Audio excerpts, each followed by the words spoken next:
Digital 410 Media proudly presents the What's the Scuttlebutt podcast with your hosts, Don Abernathy, Jeff Copsetta, and Dennis Blocker. Welcome, everybody, and welcome to another episode of the What's the Scuttlebutt podcast, your favorite World War II-based podcast, and we are back together live. Not live. Well, we're live, but you guys are hearing us post-live. But we're back together as a group, I should say, and we have a great guest. But before we get to the guest, because we don't want to stop the interview once we get those wheels rolling, because we're all excited to promote this book and to talk to this author, I have a mail call I just want to read real quick. As you guys know, a while back, I found a photo, because I was converting or remastering an interview I did with a gentleman who flew a plane, a B-27, and that one of the members on his crew named that plane Anytime Annie. And so I was looking for a photo of Anytime Annie, and I came across a photo that I actually bought on eBay, and I did a quick TikTok on it and threw it up on YouTube Short. And Mr. David saw this, and he commented on the video, and I thought it was great. I am thrilled to find your 1 minute and 53 second video and the photo of B-17 number 42-107032, aka Anytime Annie. Yeah, he knows more information I put in that video. It was that very plane, according to records, ran out of fuel on the return trip after a bomb run over Germany and was ditched in the North Sea on May 13, 1944. The pilot was my uncle, Henry E. Hansen Jr. from Chippewa Bay, New York, and all of his crew members were rescued after Uncle Henry surfed that flying fortress across the Whitecaps. This was his 23rd mission.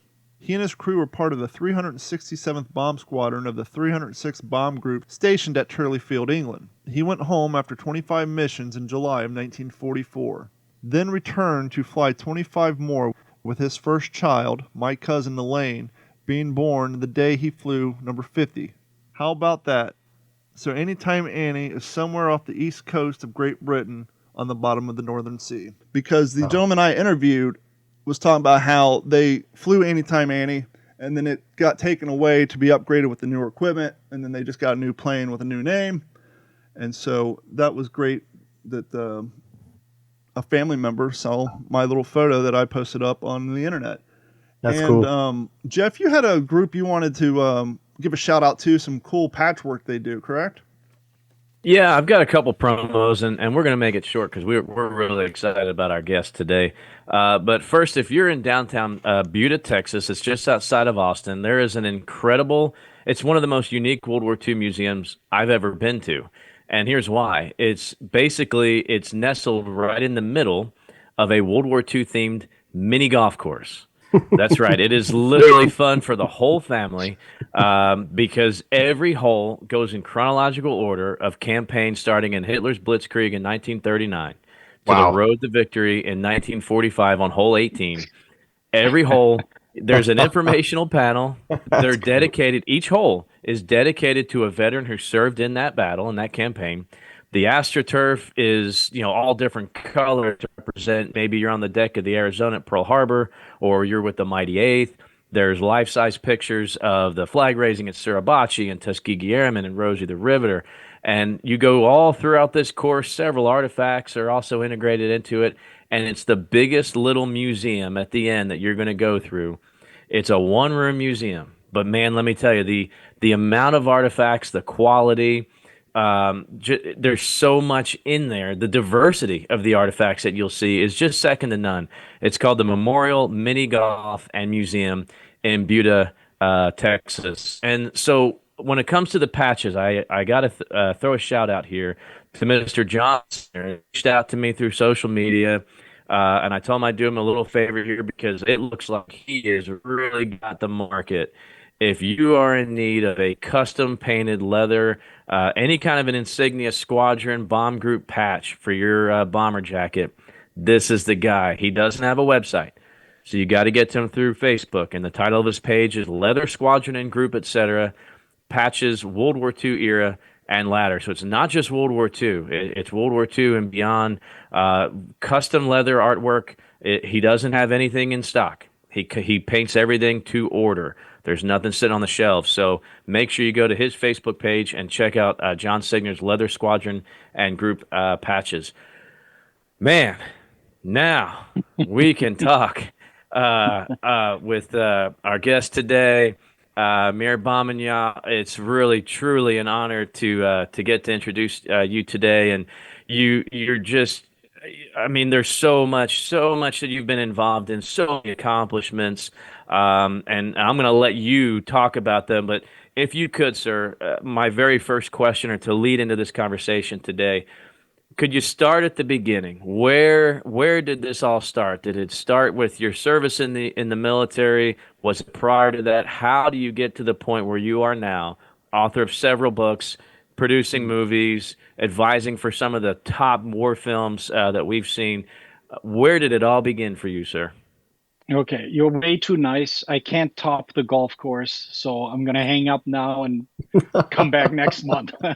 I told him to save that for the end of the show, but here we are.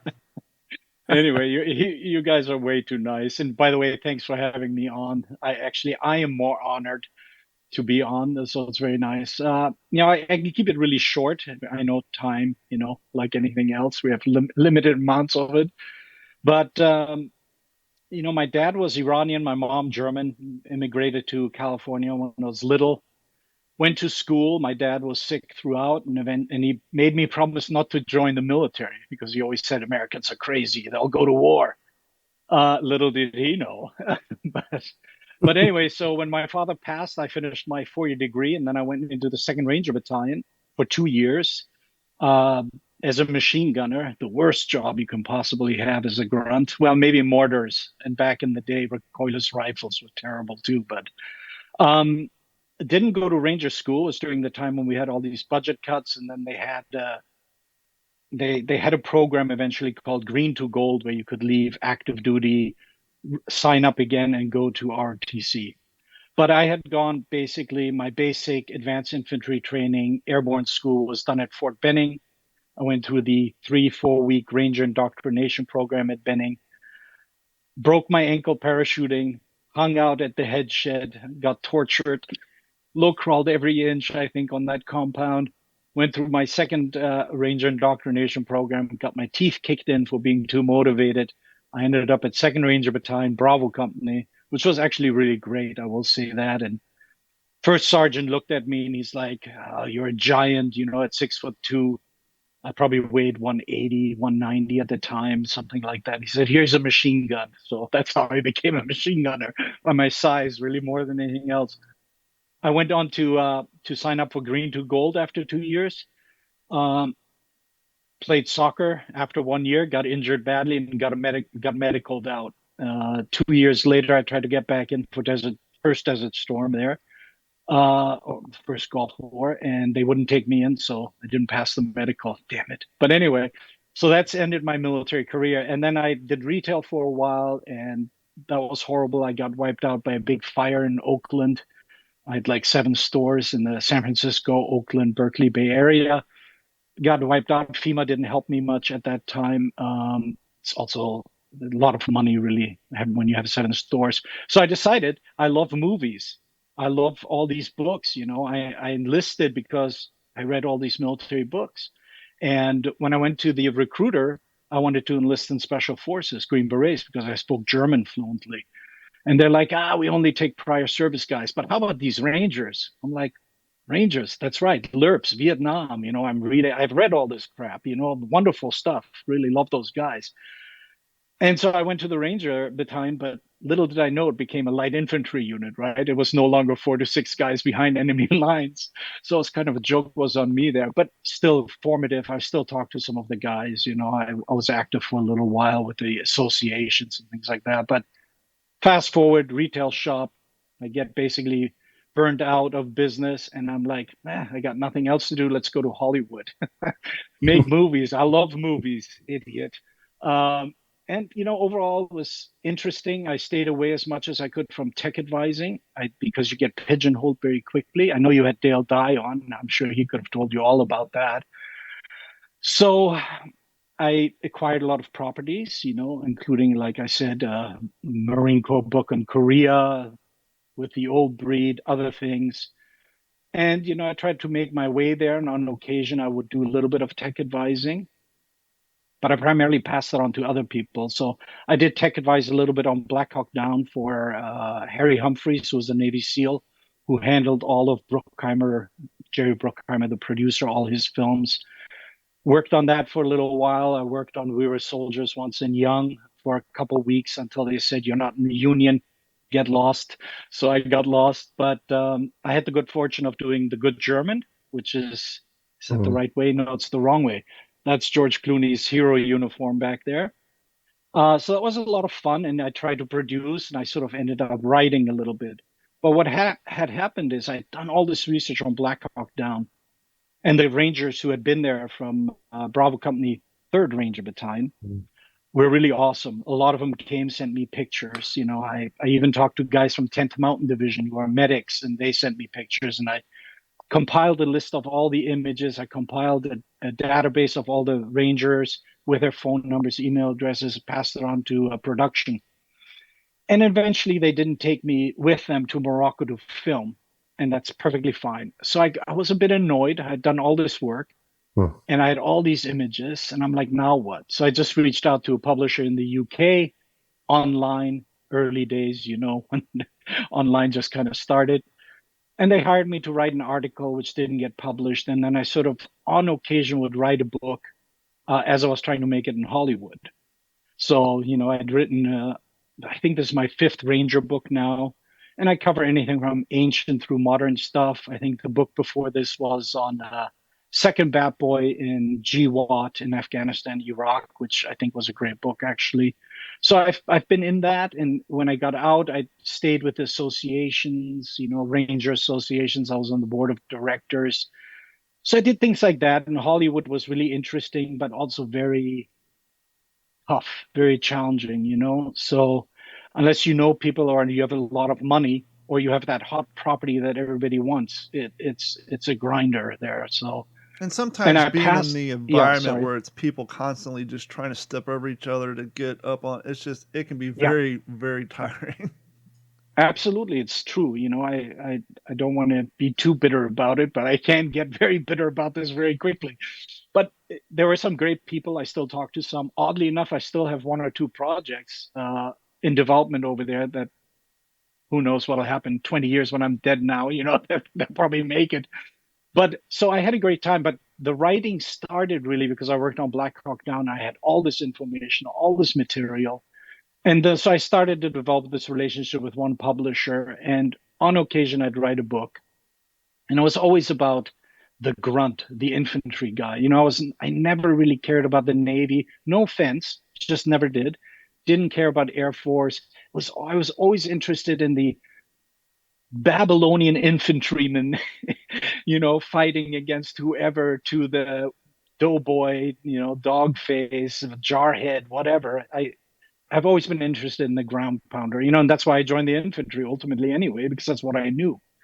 So I wrote a little bit here and there, tried to do Hollywood, and then I got a bit sick of Hollywood after a while. And I wrote screenplays I ghost wrote for like some A-listers who'd done some big movies and some big TV shows. I tech advised a little, but ultimately I met someone and we moved to Canada, and she now has a great career writing. Something I didn't get in Hollywood. Anyway, but so the interesting thing is when I'm going backwards a little, but when I came down to LA, 90, I don't even remember, pardon my French, early 90s, I think it was. And I had talked and mailed people from Merrill's Marauders, you know, on China, Burma, India theater. And this is in the day, some of you might remember this, we used to write letters. Yep. So I would write letters to these old timers, and I'd send them a questionnaire of like 50 things I was interested in. I'd send them in then a stamped address self envelope kind of a thing, you know, and ask them, if you have the time, please fill this out, send it back to me. And I started with Merrill's Marauders, the 5307, because that's kind of what the Ranger Battalion also was drawing its history and lineage from. So those guys started to send me some material back. So I kind of got a little bit into it, talked to a few people at association meetings here and there. Then I moved to LA to become a big shot at Jerry Bruckheimer. And someone on one of those early bulletin boards on Airborne Ranger something list server said, there's this old timer in LA. You're in LA. Go see him. He was in the Rangers. I had no idea anything about him. The guy's name was Phil Stern. who turns out to be one of like Hollywood's great photographers, actually, like jazz.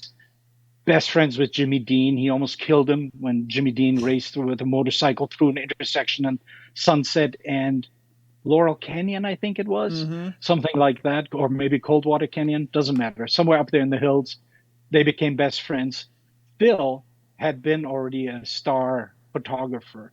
World War II breaks out. He didn't want to sit out. He goes to Europe and becomes combat camera, right? He works for the U.S. Army Signal Corps, and it gets attached to the Darby's Rangers. So I managed to get a hold of Phil Stern, meet him, go to his house, like in the heart of LA, really near studios. And he had something like, I don't know, 800 or so black and white and color pictures of basically World War II. And a good portion of those were Derby Rangers. And then he did a hell of a lot on the Sicilian campaign. So we developed a great friendship, although he could be quite a pain in the butt. You know, the older you get, like we are, you can become a bit difficult. But he was really a great guy, and he opened up his archives to me, and he's like telling me all these stories about JFK, you know, John Wayne, James Dean, Darby with the Rangers, this, that, and the other. And through him, I met a lot of the original old boys from Darby's Rangers who were 1st, 3rd, and 4th Ranger Battalion. Although I also met guys who were in the 2nd, 5th, all that, and Merrill's Marauders. But because of Phil, I started to really shift my focus toward Darby's Rangers. So I accumulated things here and there. I wrote a small, skinny book for Osprey. It's like 64 pages. Phil provided pictures. I made a donation, of course, to the association on that. Because really, the intent was never to make money. And any book author will tell you, you make no money unless you are like, you know, some bigwig. You get a 3-book deal over 15 years to write the greatest series on World War II. And then you're writing on the American Revolutionary War now, or American War of Independence. But most of us, we make nothing. It's like Hollywood, right? 1% of the authors or Hollywood people get 99% of the money. So it's never about money. But I developed these relationships. I wrote a little bit here and there, still trying to make it. And that's how I developed my affinity toward Darby's Rangers, because of Phil Stern. And it was the early days of tech. I had a large flatbed scanner. So I said, hey, look, let's preserve images. You have awesome ones. Yeah. Technically speaking, they all belong to the U.S. Army. And he's like, yeah, but I hold the negatives. So they're mine. It was a really funny guy. And once so you scan them, he owns the rights to the digital version. And so you get around it. Yeah. So I scanned them in, but like 100, 150, I think I have upstairs. He sent them off to the guy who did the drop zone. I forgot his name now. O'Connell, I think it was, O'Donnell, something like that. Who then had a career writing books. But the focus shifted to Darby. Fast forward, you know, life goes on. I'm doing Hollywood, dropping out, moving to Canada, writing other books. And a friend of mine from 2nd Ranger Battalion back in the day, who was in Weapons Squad with me, he emails me, he goes, hey, man, I was just up in Northern Ireland. They have a museum there. They need help. And I'm like, what's going on here? I've heard a little bit about it, this Carrickfergus, Northern Ireland, north of Belfast. So I reached out, and they basically, that's kind of where Darby's Rangers were formed and founded, right? It's, I think, the only call it special forces. I'm always cautious with that term, but let's call it, for lack of better terms, elite force. It's the only elite force founded outside of the United States, I think, during World War II. I think even to this day.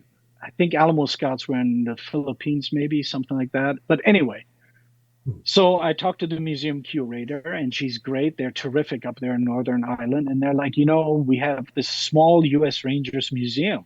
Do you have material? Of course, I send them a ton of stuff. Meanwhile, Phil has passed. I think he's been dead for 4 years or something. But I get invited. I go to Carrickfergus, Northern Ireland, check out the Ranger Museum, meet some of the people there. They usually have some kind of annual or so shindig. 40, 50, 60 people get invited. The mayor shows up. The ambassador from the U.S. shows up sometimes. And it was really inspirational. And I'm like, you know, I've accumulated all this stuff. You know, I've been to Fort Benning, to the library, microfiche, you know, all this illegible crap. I've had it for years, for decades. And another good friend of mine, Jim Altieri, who was one of the original Derby Rangers in the meanwhile, had also passed. And his friend called me and said, I have all this stuff from his apartment. I want you to come pick it up. So I've accumulated all this stuff over decades, literally. So I'm in Carrickfergus. It's wonderful. They did a great job on the museum. They really preserve our history there extremely well. I mean, anyone interested in the Darby's Rangers and or the U.S. Army in Ireland, Northern Ireland, should go there. They also have this massive black stone where the camp used to be, where the Darby's Rangers first formed. And it has a plaque with the Rangers on it and all that stuff. So it's really cool. It's a great place. It reinvigorated me. So I kind of started to look through things, did a little more research, finally really looked through everything I had. And then I wrote, another book on G. Watt, that Ranger, and things. I kind of got busy a little bit on other things, but eventually my agent is like, I've written some novels, and my agent, Alex Shane, at Writer's House, great guy actually, or is he? He goes, Mir, you're an idiot. You can't write novels, man. Just write nonfiction. He's a liar. I know it'll get picked up soon.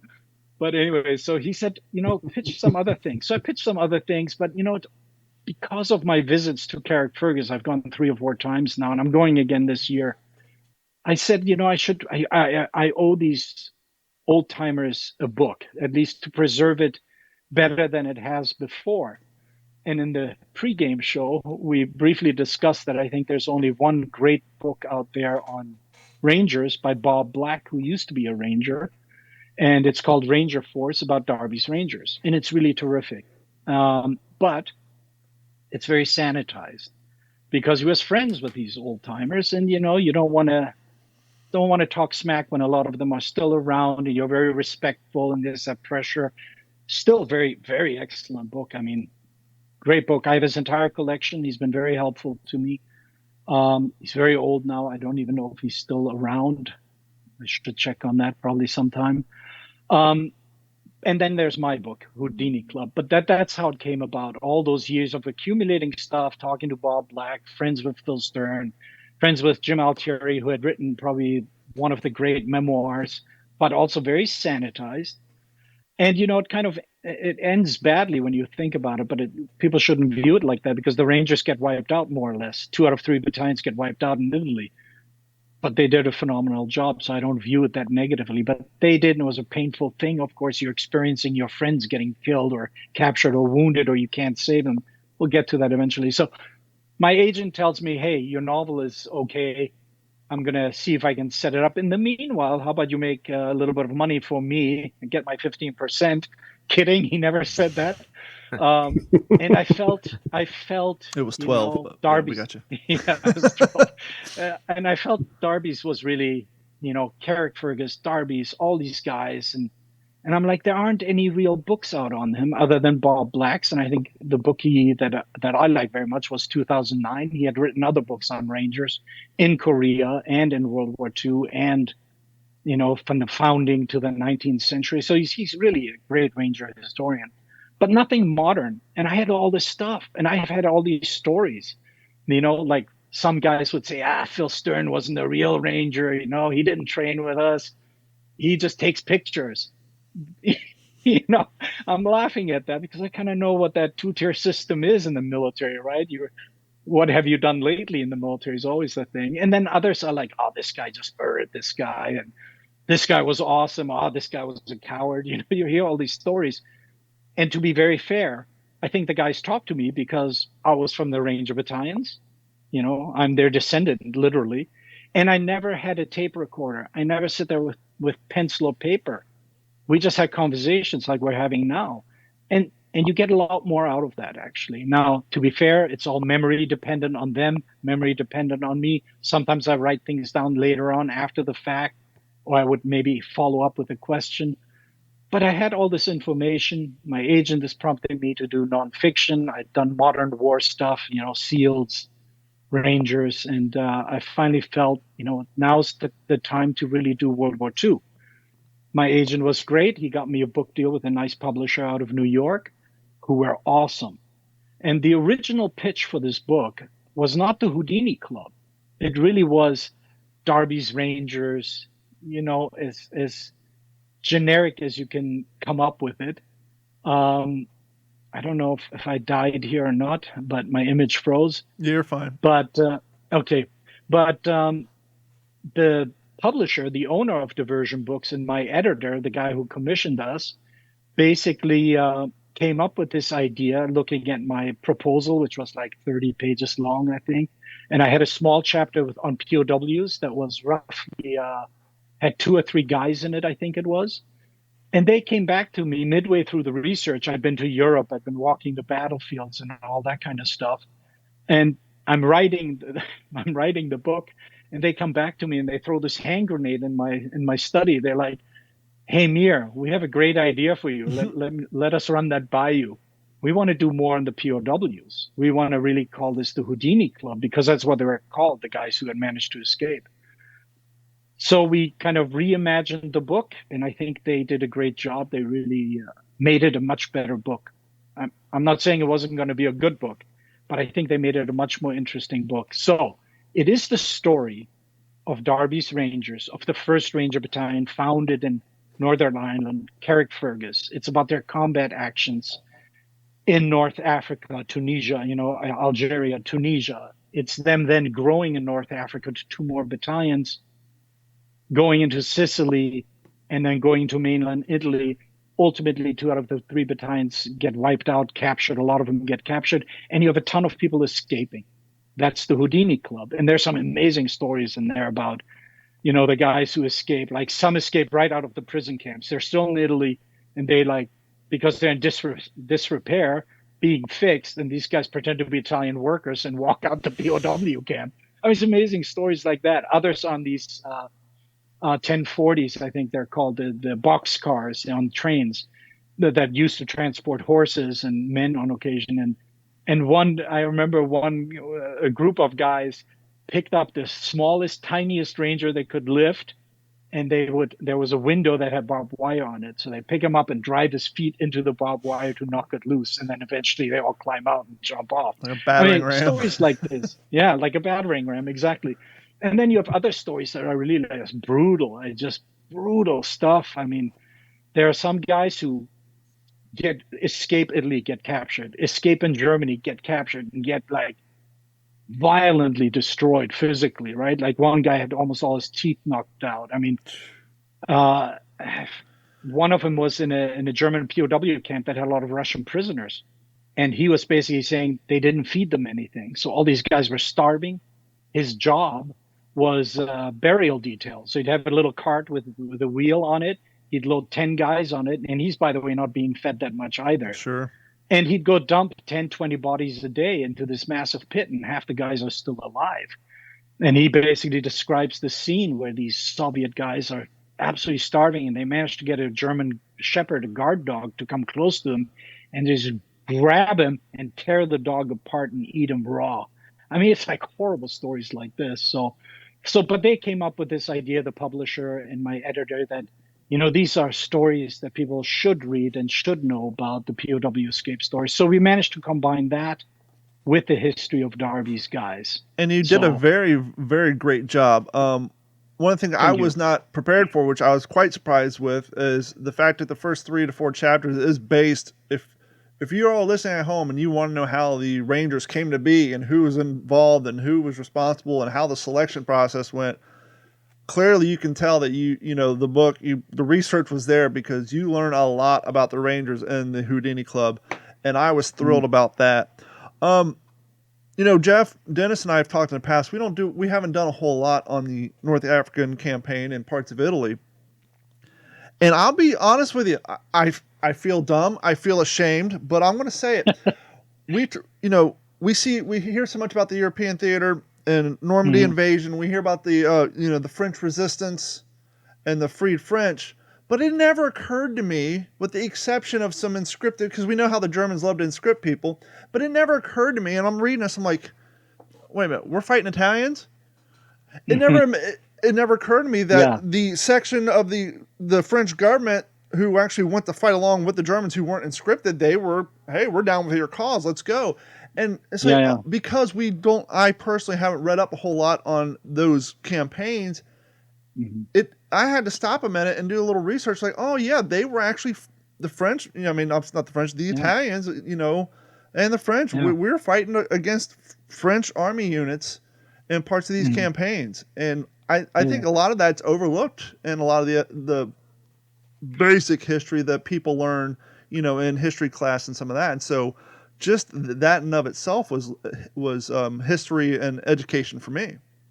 Yeah, no, that's really great. I blame Spielberg, of course, since everything is Saving Private Ryan and Band of Brothers. It's his fault entirely.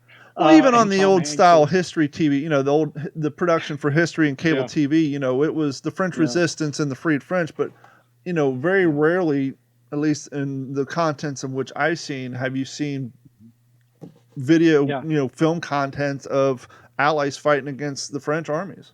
yeah, yeah. Well, interestingly enough, I mean, I'll get to North Africa real quick.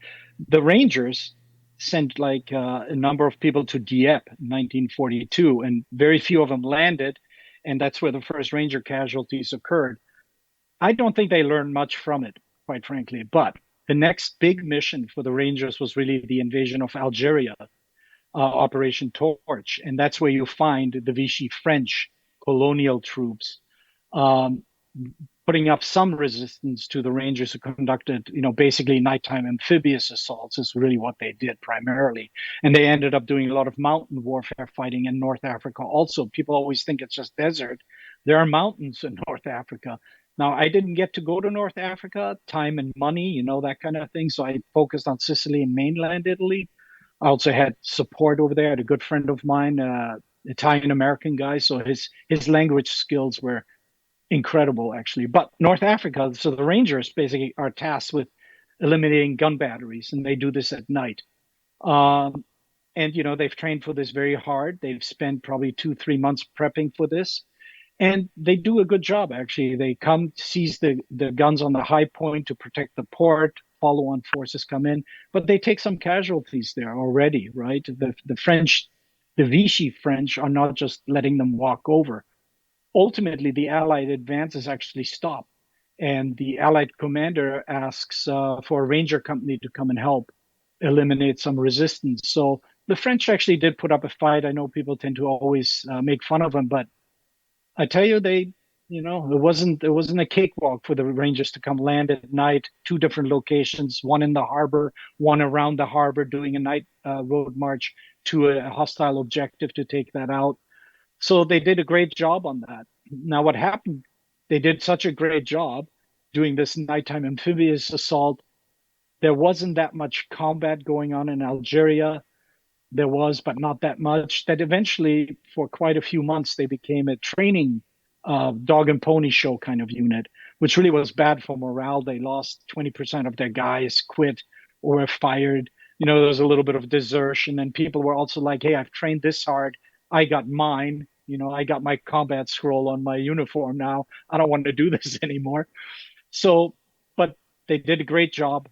They get replacements. They train up, and now they do road marches at night, 12 kilometers, over the mountains and all that behind enemy lines to wipe out Italians in this case, to seize key strategic passes that the Allies really needed to secure. So I think that's like the great strength of the Rangers. You can go from amphibious assaulting ports and gun batteries at the ports to covering terrain like mountainous, treacherous terrain silently at night to take out a heavily fortified and occupied, say, Italian outpost in this case. And these guys had been trained by the Brits using knives, the Fairbairn Sykes commando knife, bayonet. And I remember reading one Ranger's account saying how great the Brits were at training Americans in the, call it art, or the violence of the bayonet, the meat. The meat is what he called it repeatedly. And so the Rangers do that. They climb up, they go around, enemy lines, and then they descend at the crack of dawn or just before dawn, and basically hand to hand, mostly wipe out these Italian outposts, Well, bayonets, pistols, knives, cutting people's throats. I mean, it's quite horrific, actually. So, Carrying a firearm daily comes with serious responsibilities. Responsibilities your everyday counterparts may not have to consider. Knowing where you can and cannot legally bring your firearm is crucial.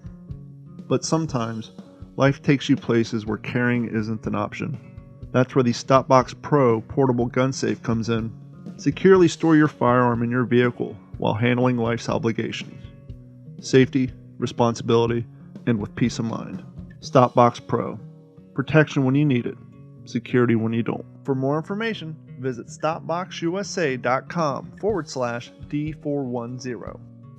Mir, I wanted to highlight that because so I'm a little bit behind the other two fellas here as far as getting into the book. I'm only a couple chapters in, and I don't want to give away too many details about it. Of course, we want everybody to read this book.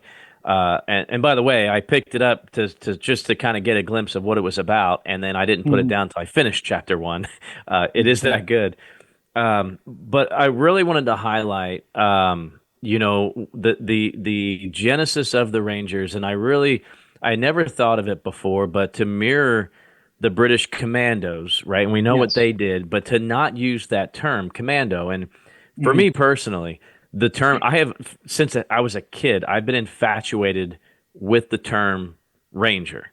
As a kid, I had visions of being an Army Ranger. Now, of course, I was a ground pounder. You'll never hear me say I was an infantryman. I was a cavalry trooper. But and then, of course, after the war, I had a really great career for almost 10 years as a park ranger. Worked several times with Texas Rangers, and I live in the middle of Texas. And I'm probably the only. I'm a big hockey fan, and I'm a huge New York Rangers fan because I'm just enthralled with that. But the term Ranger, I came across this. I'm pursuing a degree in history as well. I've got 3 terms left. Almost there. But I did a paper on the kind of the beginning of what it meant to be an American infantryman on this continent, and I came across the very first Rangers that when the term was used, all the way back to Benjamin Church and King Philip's War, 1675-76. And that's exactly what you were just talking about. That was a term used for a special group of individuals that used unconventional tactics to fighting King Philip's forces. And it's just a true testament that 300 years later, that's the term that the American military baptizes for this unique elite group of men. And it's fitting. It's beautiful. And I'm really, like I said, I'm really, really enjoying this book. And I have yet to read a book strictly on the Ranger experience in World War II, but I will say I'm going to follow your book up. I do have Darby's We Led the Way, an original printing from 1980. And I've played around with it. I don't know enough about it, right? I just never got into it. I'm just enthralled with your book so much now that it is really opening. It's a whole other niche, not just for conversation on the podcast and important history, but especially for Don and I as living historians. To replicate a Ranger, impression like Don says he's now working on too. So to keep that history alive, it's really something. And your book it's really got a special spot on the bookshelf. I know for all 3 of us here because your opening is just incredible. I mean, you can't put it down. Yes. Well, don't get used to that. But the opening is very good. There are a few chapters that are like that, but at the end of the day, I still have to do I don't want to belittle it, but it's an information dump. I still need you to get a lot of this information. And the publisher, spare a thought for the publisher, because I was commissioned to write so and so many words. I went well above and beyond that. And that, it's very costly for the publishers. I'm aware of those things. So they've been terrific. I probably wrote a third more than I was supposed to do or something like that. So it's a big book. But to your point, real quick, on the coinage of Ranger, the idea was what a lot of people don't know. Darby's Rangers was really a provisional unit modeled after the commandos, to train with the commandos, to do these strikes, to learn a little bit about it. to build morale, to get bloodied, and then they're supposed to go back to all the other units, the regular units, and they're not regular, but regular army units, and share some of that wealth and knowledge. And that really never happened. So, but it also had problems for them ultimately. The key thing to bear in mind is it was modeled after the commandos. They trained with the commandos. Everything was amphibious assaults, raids behind enemy lines. They were very small. They had to fit, I think it's two companies, one company would fit into two assault boats. So when your average American regular infantry battalion company had something like 190 guys, call it under 200. Rangers were no more than 70, maybe 75 with add-ons, so it was really tiny. So when we say Ranger Battalion, this is not like your American 1st Infantry Division, anything like that, the big red one, nothing like that. They were so small. And the pool was also tough, right? Because you're an elite force, you've been trained, so it's hard to maintain that. The other thing I should tell you about We Led the Way by Darby and Balmer. I have read an unflattering letter that was sent to Bob Black by a general who was part of the team that created really the Rangers. And he said, this book, Darby's very colorful in it. They spent one night audio taping him and typing up his notes or something like that. That book isn't that accurate. I was laughing at it, but it's a really valuable book. I mean, I love it. I've read it a bunch of times. I quote from it on occasion because, again, nobody knows nothing at the end of the day, right? All four of us can be in the same thing, observing the same thing, and we'll have completely different perspectives on it. So you don't know anything. And no doubt I'll make mistakes. No doubt Darby recalled something incorrectly, all that stuff. But the idea was that commandos belonged, of course, to the British. And the Americans were well aware that they can't call their new unit commandos. It's a British term. And so someone said, some newspaper guy came up with Rangers. Other people said there was Northwest Passage with Spencer Tracy that had come out like 5 years earlier, that was an inspiration. I should like to think our What about military Tolkien? leadership... Maybe Tolkien was the inspiration. Yeah, we need The the main elves, though. character Maybe who those were saves the the day and British. becomes king is known as a ranger. Yeah, I would never put it past anyone, but I should hope that our American leadership uh, would remember their history, the British history at least, and then our American history, and that's how the term ranger was eventually used for it, of course. So, but yeah, that's a really great point. The British and you had Gorham Rangers, you had Church's Rangers, Rogers Rangers. His statue is right above my head. That's Rogers Rangers in bronze. And they were British. We should acknowledge that, but to me, it makes no difference. My daughter goes it's to Rudder Middle School. there you go, Rudder. I have his book here somewhere. Yeah, so it was very interesting. And the thing that always surprised me is how stiff actually the French resistance was for periods of time, and of course the Italians. People always give the Italians grief. I don't know why. I mean, they were not always well equipped. They fought. The Rangers certainly overran them and killed a bunch of them. They didn't take prisoners. I think they killed 100, 130 people in one of their night raids and only captured 10 as per order. And they just murdered them ultimately when you think about it, because wars legalized murder. We got to acknowledge that too. But they were really terrific guys. And in the first raid they did at night against Italians, they wore, wound caps. They didn't wear their helmets. That came a little bit later on. But it was very commando British raid, amphibious assaults, but also the ability to climb mountains, to work in desert. They're able, like the modern Ranger Battalion, you can fight in any terrain, any weather, whatever it is. By the way, Dennis, I think that's the 2nd or 5th Ranger Battalion behind you in your wallpaper there. But in Germany, I want to say, and I don't know that much about 2nd and 5th. But anyway, so they're in North Africa. They've done a great job.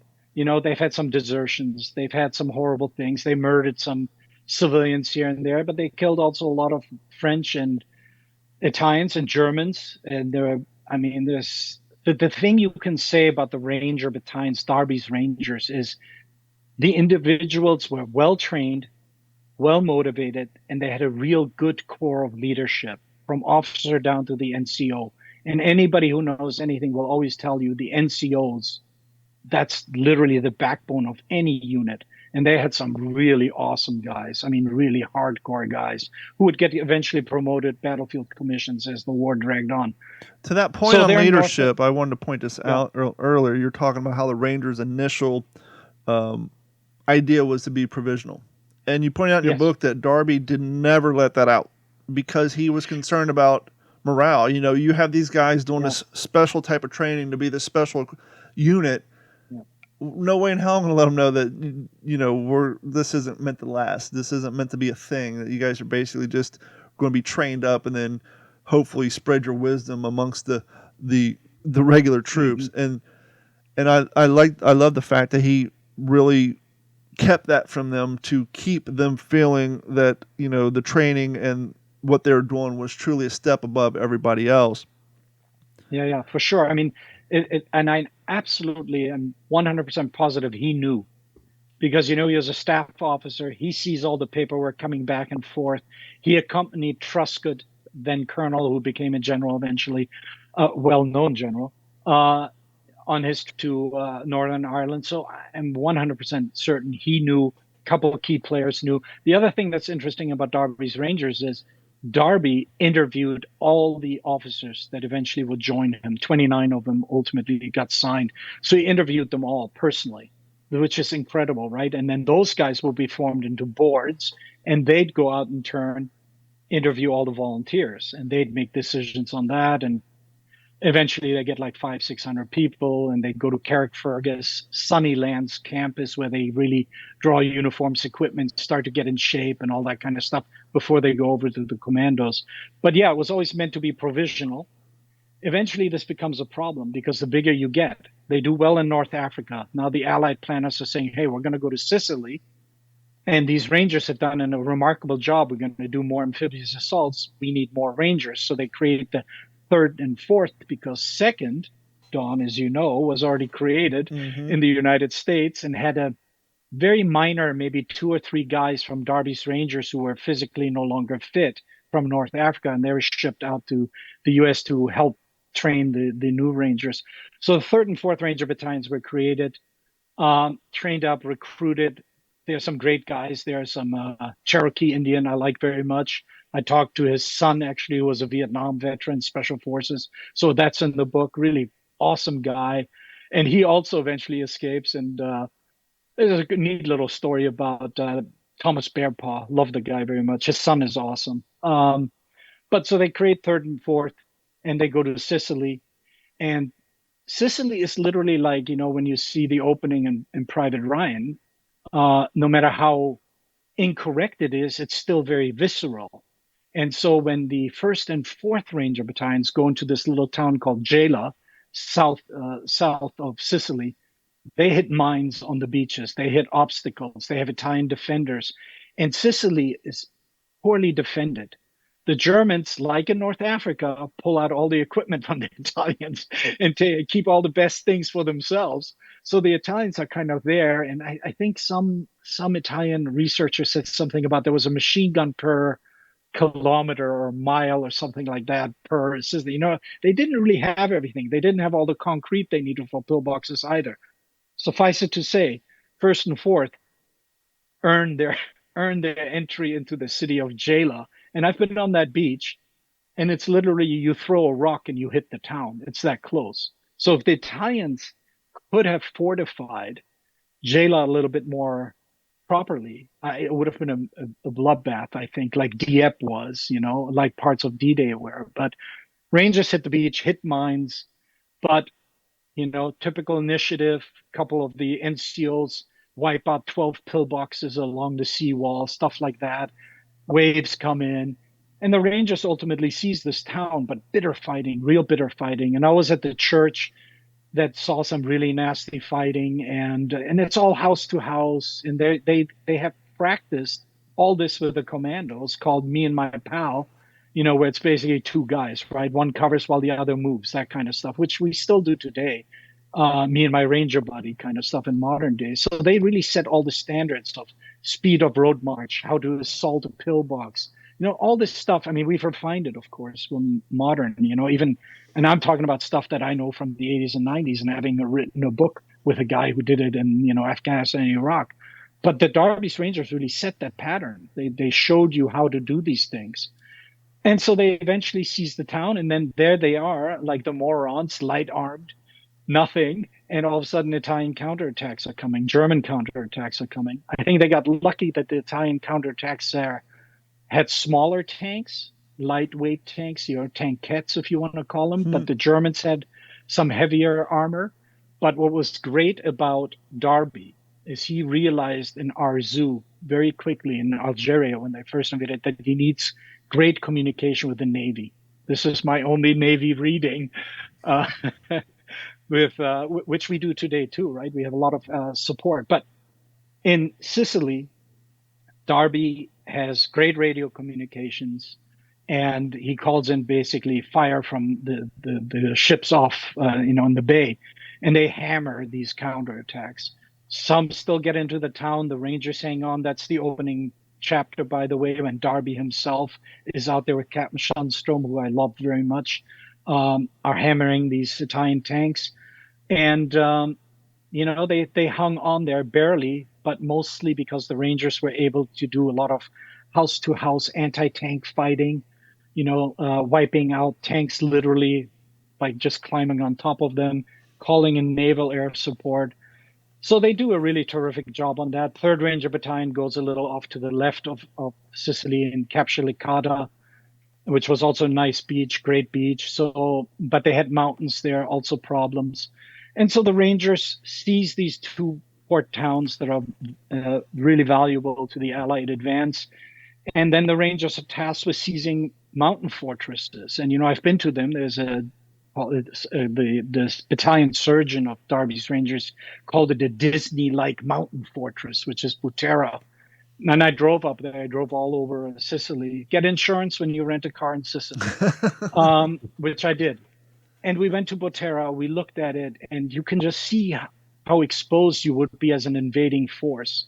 I mean, you're on this slight mountain range, and you look down, and you can see anything you really want in the bay. This city. I mean, they needed to take these places out, and they did. And they conducted an amazing night march, and they wipe out German and Italian defenders in this tiny town that had maybe a population of, I think at the time, 400 or 500 people. Wow. And I think, and they had, I think, about 100, 150 defenders. That was my graduating class. Yeah, it's tiny, right? It was really incredible. And again, it's hand to hand, house to house. It's nighttime operations, and the first, the Big Red One under Allen practiced a lot of night operations, and Darby was a huge night guy. So you needed to do that. You're a small group, well trained. You can do mountains. You've proven that in North Africa. You're good hand to hand. You're good at supporting fire and all this stuff. And they take these mountain fortresses, and eventually they sweep to the left and to protect the British right, basically. And they capture a lot of prisoners, and Schunstrom, who I love very much, I think murders a bunch of Italian POWs when they get unruly and want water and food because the Allies did not have any available at the time. But he was a heroic son of a bitch. He's the guy that wins you battles. He's the guy that wins you wars. And we can talk about him a little bit later. But so they take Sicily, basically. The Allies do. The British on the right, the Americans on the left. Patton and Montgomery get in a race to get to the northeastern part of Sicily, which is closest to mainland Italy, called Messina, which was also the cause of the First Punic War, by the way, way back when, thousands of years ago.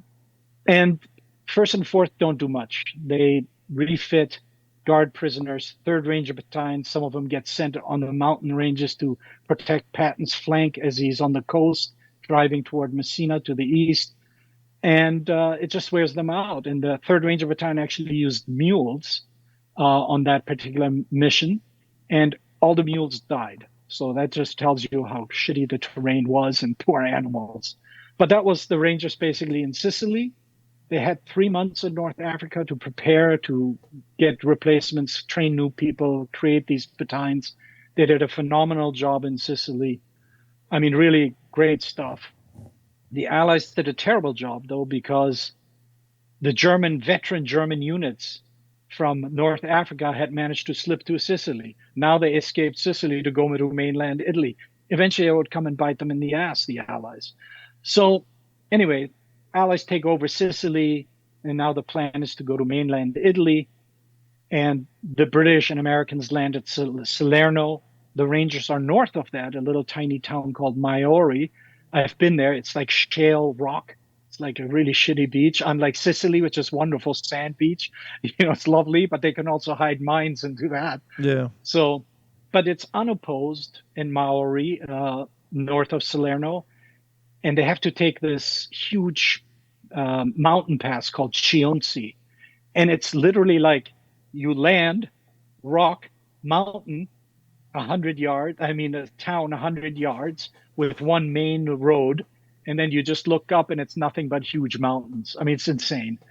And they're tasked, all battalions are tasked with seizing this mountain range, the left and right of the pass, overlook Germans, call in fire from the Navy gunships to destroy and interdict any movement of the Germans further south toward the British and Americans. And the Rangers do it great, really fantastic. They take casualties, though. It's mountain warfare. Mm-hmm. For the first time, they have heavy artillery in the form of half tracks. They got 75 millimeter guns on them. Schunstrom starts to piss people off because they're in this mountain pass. The Rangers are digging into these rock faces, really hard stuff, and they're basically in artillery duels with the Germans with their artillery.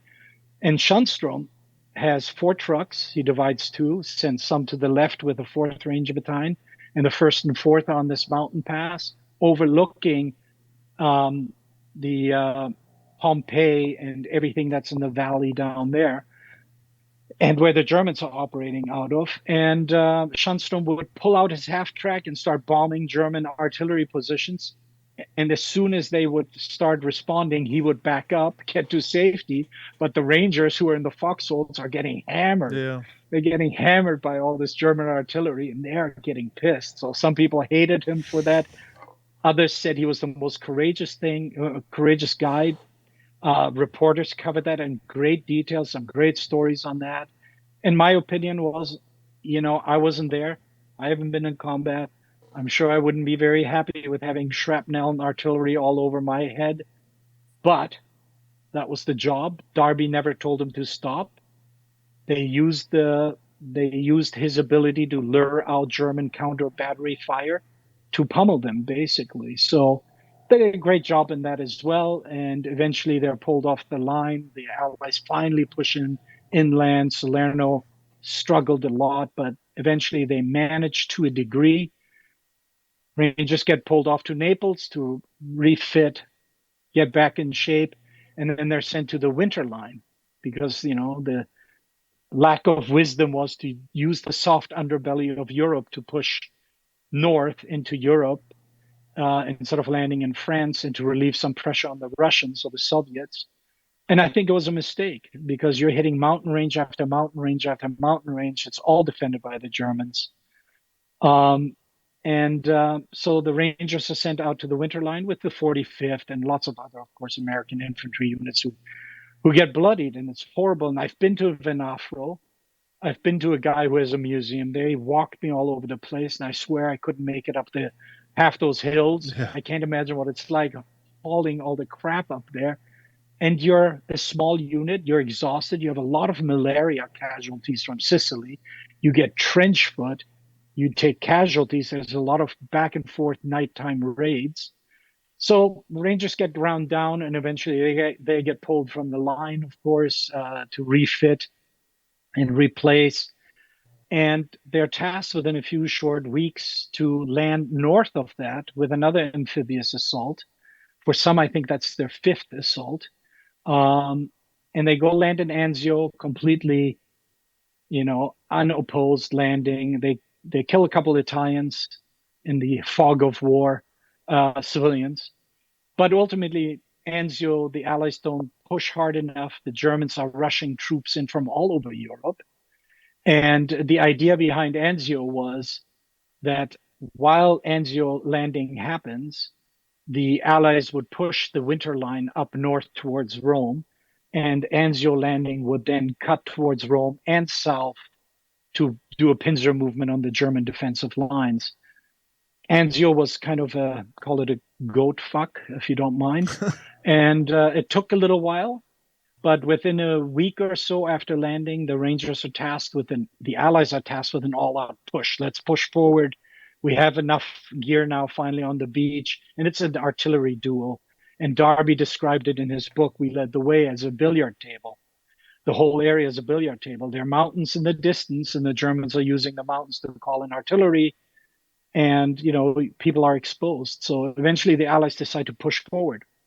Rangers are tasked with this really important mission to take a town of Cisterna, which to this day is there. And I actually spoke to a farmer whose dad, they still own the land where the final battle was fought. It was really surreal in many ways. But they're tasked with taking Cisterna, which is a railroad highway hub. And First and Third Battalion are supposed to follow along these ditches. Remember, it's flat. Mm-hmm. There are farmhouses and ditches, and the ditches are anywhere from a foot to maybe 3, 4, 5 feet, depending on which ones you're in. And they're gonna, I call it north. It's not quite correct, but for our argument's sake, they're going north. And the First Battalion leads the way. Third Battalion follows. Fourth Battalion is in reserve, waiting to push up the only road that leads to Cisterna. And meanwhile, Allies on the left and Allies on the right are supposed to do the same thing. They push forward and to interdict the highway that the Rangers are going to hit the center of at the town of Cisterna. And they do a great job. It's, again, a nighttime infiltration. I think they did a great job. I think Dennis has a question, and then because we're short on time, I want to maybe get into one of the really cool escape stories, because obviously the Houdini Club, we talked a lot about the Rangers, but the impetus of the books, at least what your publishers wanted to get out there, is the escape stories. But Dennis, you have a question? Could you tell us, other than your book, what do you recommend other folks that are really interested in the war, World War II? What do you recommend as far as a book on Dieppe? Oh, okay. My prejudice, because my wife is Canadian. And Dieppe was a huge Canadian-British operations where I think the average unit, the Canadian unit, lost something like 70%. There is a 3-volume set by a guy called Mark Zulke. I would recommend that book. There's also a great book by David O'Keefe. I forgot the title of the book, but he's written a really good one also on Dieppe. How do you spell that last name, that Mark? Zulke is, I think, a German name, Z or Z, as we like to say in America, Zuehllke. I think that's correct. Thank you. Zulke. Yeah, and it's Mark. And he's got 3 volumes out on it. And it's like, this is the kind of landing craft that they used, made of wood with this kind of engine. Like, he is a button counter. That's great. And O'Keefe's book is also fantastic, because what it's telling you is that the raid was intended to be really a theft of German intelligence. One of the things that really stood out to me about that was just, which you just described beautifully. And I think one of my problems with Dieppe books in the past was I just get lost in all the different things that are going on and happening, and the different beach, the different zones and all that. But you beautifully bring us along, and I was able to stay on board and follow it, and it was just, my heart hurt. And it was just terrible. It was just. It's still to this day a huge thing in Canada. I mean, I can tell you, Canadians, Dieppe, absolutely. Everyone knows what that is, and they get offended when you call it a raid or something, or a battle or whatever. You have to use the correct nomenclature up here. But anyway, if you have any other questions, always yes, sir. Yeah, Mir, we have a lot of young listeners that are that are our future, the future writers, the future historians. Yeah. In a book of this magnitude, you're crossing continents and different battles, and you're trying to keep everything squared away as far as timeline and characters and resources. So could you describe how, like, for these young folks coming up, that what resources would you recommend for them if they're trying to tackle something like this? Like, what Yeah. associations did you use? What, Sure. libraries and Absolutely. Let me tell you, as Americans, we're very lucky, honestly, because we spent, well, unlucky because we spent fortunes on the military, lucky that a lot of it trickles down toward preserving the history, like you guys are doing, right? But we also have federal and state and whatever, this. We have institutions. So my greatest help was Carlisle Barracks, U.S. Army Heritage Education and Heritage place down in Pennsylvania, Carlisle Barracks. Yes, they have all of Bob Black's research on Rangers, for example, but they hold just about anything you could imagine on American military history. They also have a ton of questionnaires. So, for example, I got lucky. I drove down from Toronto several times down there. That they sort of were very, very helpful, beyond helpful. So I could get within reason anything I wanted. And I'd be saying, hey, I'm looking for, maybe you have questionnaires on this, that, the other, and they would point you in the right direction. I will also tell you, back then it was called the Donovan Technical Library at Fort Benning. I don't know what it's called nowadays, but I'm sure there's a name for it. But the reference librarians at all these institutions are superhuman. I was looking for maps on this Battle of Jala that was no longer online. I couldn't find it. And within an hour of me saying, hey, listen, you guys don't have these maps anymore, the librarian came back and said, look, I found them all for you. I put them back up. Here they are. So wow, that's awesome. Future writers should rely on I feel on librarians. They are fantastic. They can guide you. I mean, I've gotten information from some librarian at Michigan State University. I asked for one thing, I got 30 back. I got 30 things back, and I got follow-up questions. I got those answered all same day. That's a good point. And I think that what's really important, and I know you're going to agree, is to get a librarian to do that extra work, you have to be gregarious yourself. You have to be kind. You have to be a people person, respectful. You have to show your enthusiasm for the content. Then they get all fired up and excited about it. And then they do what you just said. They get you the 30 things when you asked for one. Yeah, West Point is also great. So, it's all the librarians really that I've encountered anywhere are really, really fantastic. The thing that I have struggled with on occasion, there are some people who want to hold their own history to themselves, right? So some people don't want to share history because somehow they feel they're the guardians of it. And I feel that history is for everyone. It's not mine to keep. It's not yours to keep. So it's for everyone. And I think that's why these institutions that have these holdings, documents. I mean, when I was at Carlisle Barracks, there was a guy with his own camera set up taking pictures of 18th century documents. Wow. How cool is that? Wow. But you can't Xerox those things, but you can take pictures of them. They're very, very kind, very good. It's important. I would always urge people, if you can make donations to these people, I know they get federal state funding, but who knows? Do that or go visit them, make a $5 donation when you go to their museum. I'll just make a comment and then I'll pass it off back to Don and Jeff. But regarding the book, I've just absolutely loved it. And one of the things that, I got into Sicily, and what stood out was, those guys basically clearing mines with their bodies at the very beginning. But one of the things that really kind of hit me hard was these Rangers dying in these obscure places in Africa and just, continents away from their families. And they have no idea that they're dying in this just for God-forsaken place. And you beautifully bring us there along. And well done. It's been a joy to read. And, I actually look forward to it every night when I'm. Thank you. Yeah, that's a great read. I blame the publisher for not cutting anything out. So he kept everything in, which was very nice, actually. But I do have a complaint, though, is that I have so many books that I need to read already. Like about 25 books beside my bed that are stacked. Yeah. And now I have to find out what else you've written. So it's like, oh my gosh. Don't worry about it. If it's World Got the War II time. related, this is the one you need to read. I said it earlier. There are two books on Darby's Rangers that I will recommend heartily. Mine, of course, because it's the most current, and I think it draws on a lot of research from other people who never got published, who just shared information. And Bob Black's book on Ranger Force, I always will give him a shout out. He opened up his archives to me.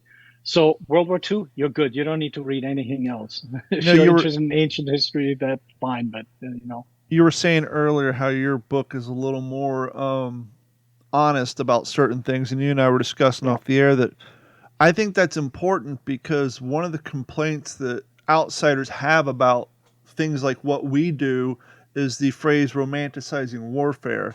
And so when you're honestly talking about some of the gruesome things that these young men were trained to do and did, some of them seem to enjoy doing it.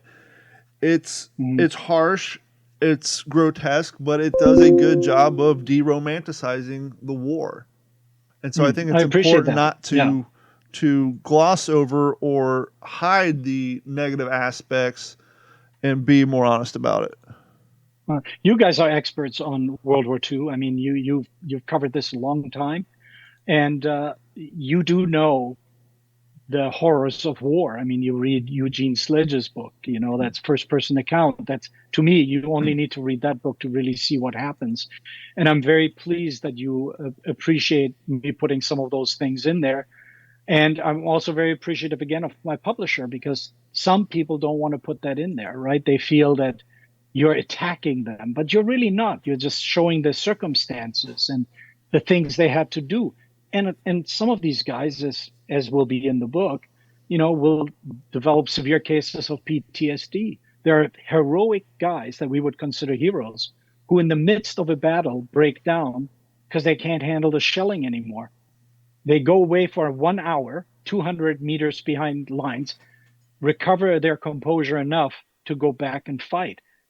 That's hardcore. That's really hardcore. And that tells me you have good surgeons, good medical people who have an understanding with the Rangers at that time that some people just need to be just kind of walked away from the fighting, given a break, and then they can return.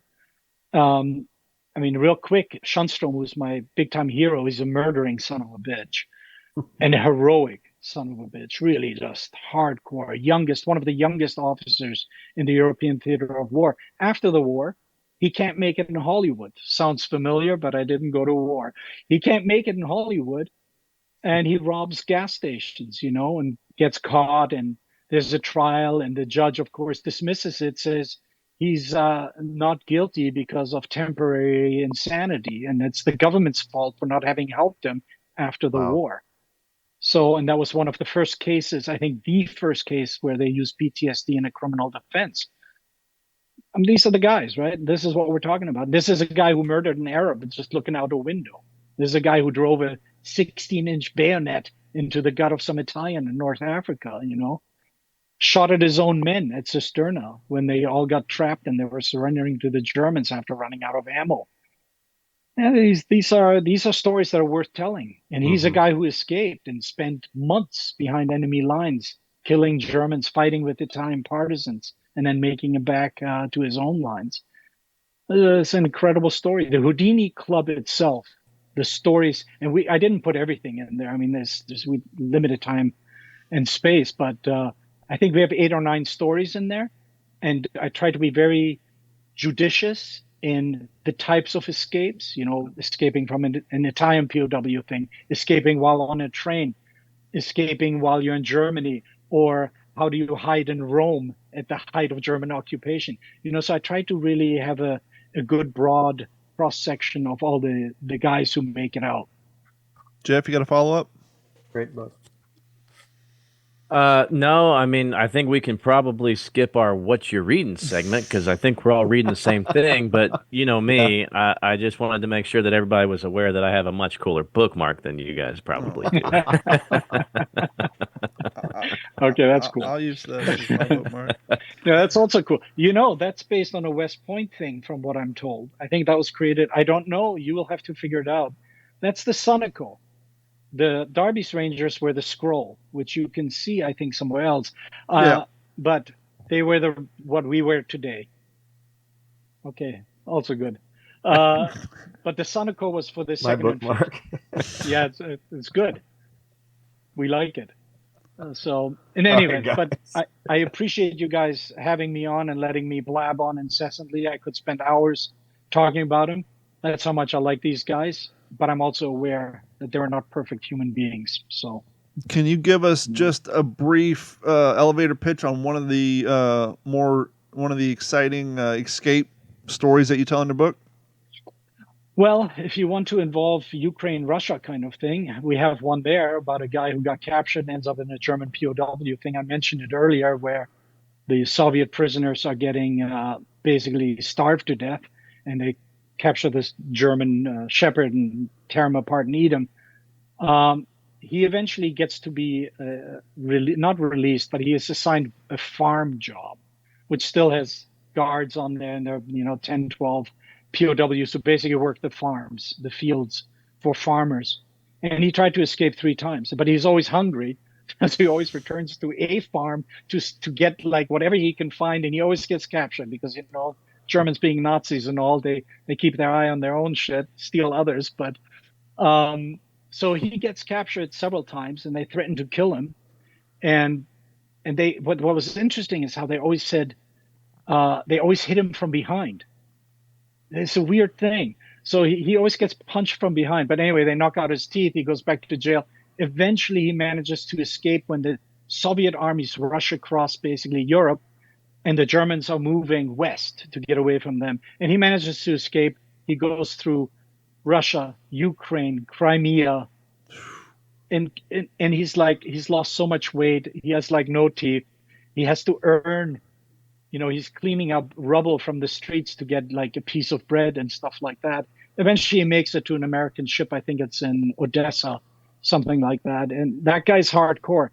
And he said, the reason I continued to escape is because I felt it was my duty. Well, I was going to ask you that if you thought maybe the Rangers training and the mind state that it took just to be a Ranger at that time, if that was a contributing factor to so many of them actively trying to escape, whether or not they were successful at it or not, but just part of the driving factor of what drove them to continue to try. For sure. I mean, a lot of them, of course, had training, right? How to avoid detection, all that kind of stuff. I think we have to understand one thing.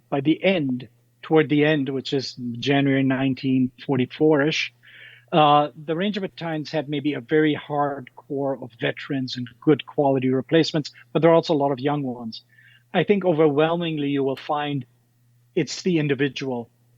Training, yes or no, maybe, but it's the individual within you, right? Like what drives you to A, join a unit like that, and B, what drives you to put that foot in front of another when all the odds are stacked against you, when you have to finish a road march in the military and you're like smoked and you're carrying so much weight. So I think it's the attitude. And then, of course, it helps when you have been toughened up a little bit and you kind of know what your body can take. Once you know what your body can take, you can accomplish a lot more. But yes, I think training helped, but also the individual fortitude really has to come to the forefront during those situations. Because, to be fair, there were some younger Rangers who wept and who could not even bother to escape. But you still had a large number of them who did. The book, The Houdini Club, the three of us are lucky enough to have the advanced review copy not for sale, and you, one of our listeners, could be in that group too. We have an extra copy, and you're not getting mine. You're actually getting a nice, fresh, unopened copy that you guys were gracious enough to send to one of our Patreons. So if you haven't signed up for Patreon yet, please do so. Head over to WTSPWorldWar2.com and or WTSPWWII.com. Click on the Patreon link, sign up and subscribe. We're going to give this away at the end of April so that people have enough time to hear this interview and want to have access to the book. All you got to do is be a member, an active subscriber, and your name will automatically be entered into the winning. Now, we have the advanced copies. Where can people who want to purchase copies go to acquire a copy? What's the release date and all that? Best websites, best way to get the book? The book comes out April 22nd. You can get it anywhere. I, of course, always encourage you to go to your local bookstore, brick and mortar store if you can. But if you can't, order it online if you don't have the money to spend, or ask your library to order it. I don't know if my publisher wants me to say that, but yes, anybody should have it. My publisher is very good about getting it out into pretty much all the stores. So, awesome. And as always, head over to WTSPWorldWar2.com. We'll have links to social media, the websites, and all the good stuff. Awesome. And thank you so much. Dennis, Jeff, you guys have any parting words before we wrap this up? Mir, how can we stay in touch with you? I've got 1,000 other questions. I know Dennis does too. How can we stay in touch? Okay, look, I have a website. It's my first and last name.com. And I'm a guy who actually responds to, if you contact me, I'm pretty much same day responder. And more importantly, I have his email address so we can make it happen. Because when you were talking earlier, I've mentioned it in the past, but we've never really done an episode on it due to lack of overall content. I have 1 or 2 books on the Merrill's Marauders, and so when you brought that up, I'm like, you know, if that's still fresh in your mind, or maybe after a refresher course, we can have you back on and do a Merrill's Marauders episode. We can certainly entertain the idea, but then you're going to make me go in the basement and dig up things. Maybe some things are meant to be dug up. And as you're saying earlier with history, Mike Wolf of American Pickers said it best. When it comes to collecting antiques and historical artifacts, we are merely keeping track of those during our lifespan, and at some point we have to pass them on to somebody else to have access to and to share with the public. And so that comes I'll send it all to you. Jeff's got put on that list for people's books. He's constantly getting people's World War II books, and then he parses them out to us. But thank you guys so much. On the behalf of myself, Mir, Dennis, and Jeff, and my whining dog in the background, I'm sure you guys can hear. Thank you guys so much, and we'll talk to you all in 2 weeks. This has been a Digital 410 production.